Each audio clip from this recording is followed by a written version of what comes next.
အားလုံးပဲမင်္ဂလာပါဒီနေ့ခောက်ဆွဲလေးကြော်စာပြင်းလို့တင်ပြလိုက်ပါတယ်။ရင်စုံရေဦးတက်ထားလိုက်ပါမယ်။ပြီးရနဲ့မုံငင်းဖြူရွယ်ရဲ့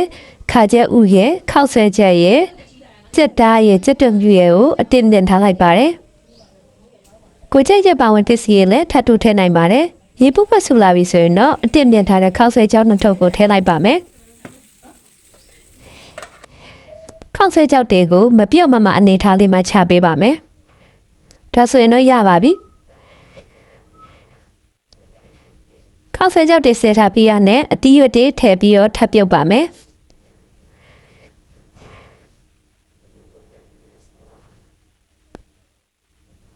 တီးရွက်လေးလည်းရလာပြီဆိုရင်ခဏဆဲထားလိုက်ပါမယ်ပြီးရနဲ့စက်သားထည့်ပါမယ်စက်သားတွေကိုတော့ချင်းရဲ့စက်သားမုတ်ရဲ့နေထားပါတယ်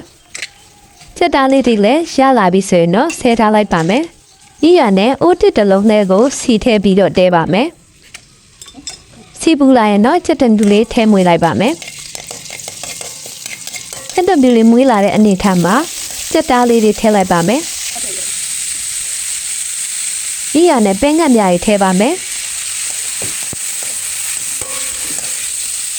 ခရုစီထပ်ထည့်ပါမယ်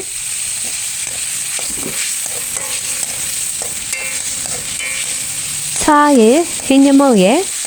စက်သားမုတ်အနေငယ်ထည့်လိုက်ပါမယ်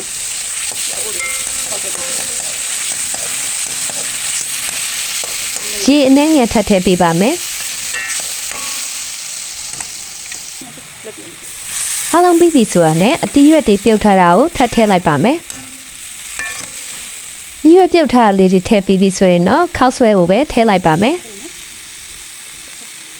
ခောက်ဆွဲတွေကိုကြာညိုလေးအနေငယ်ထည့်ပါမယ်